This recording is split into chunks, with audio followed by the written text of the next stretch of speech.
Tu t'es déjà très certainement demandé si tu t'entraînais assez ou même peut-être parfois de trop.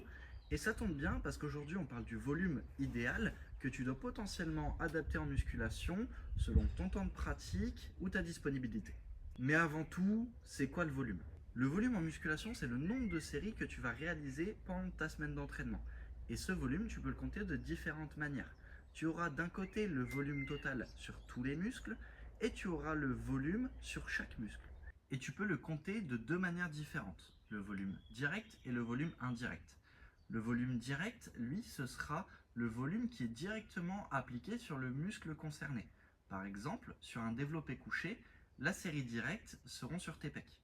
Et le volume indirect, c'est l'intervention d'un muscle de façon secondaire sur un mouvement.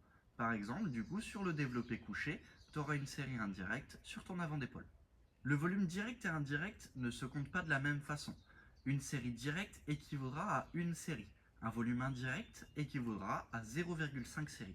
Toujours dans notre exemple du développé couché, ton volume sera compté de telle façon à ce que tu auras une série sur tes pecs et 0,5 sur ton avant d'épaule.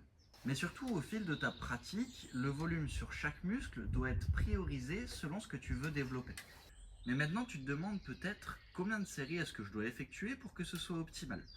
Et en réalité, il n'y a pas réellement d'optimal là-dessus.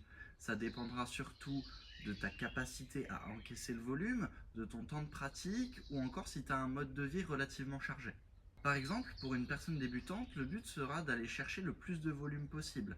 Simplement parce qu'un débutant ne saura pas mettre d'intensité, n'a aucun schéma moteur pour bien effectuer les mouvements, et donc le volume viendra pallier ce manque de technique et ce manque d'intensité.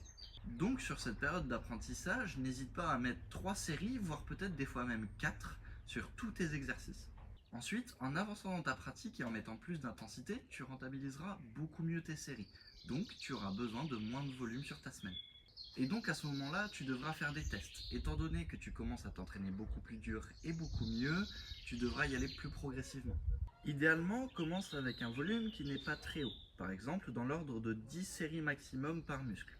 Ensuite, au fil des semaines, si tu observes que tu récupères bien, tu pourras rajouter une à deux séries maximum. Je t'ai bien dit d'aller très progressivement sur l'augmentation et de voir si tu récupères tout aussi bien.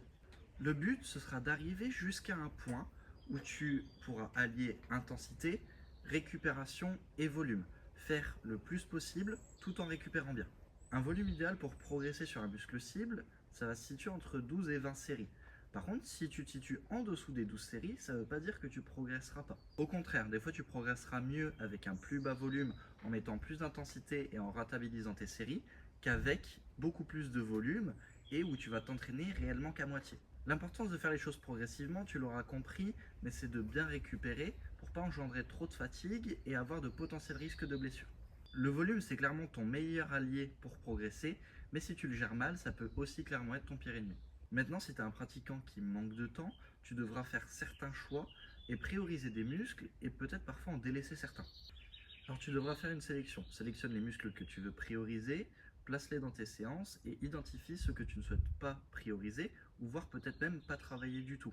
Pour le coup, tu n'es pas du tout un bodybuilder, donc si tu veux par exemple pas travailler tes mollets, rien ne t'oblige à les travailler. Même si je suis pas trop pour en règle générale, ce qui peut te faire gagner du temps et accumuler du volume un peu plus facilement, ce sera de mettre sur la fin de ta dernière série une ou deux séries en dégressive.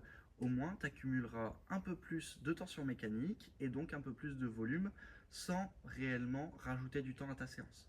Donc toi, sur ta problématique de temps, tu devras absolument faire certains choix, prioriser certains muscles, potentiellement en délaisser certains et fonctionner peut-être un peu plus par bloc et du coup focus des muscles de temps à autre.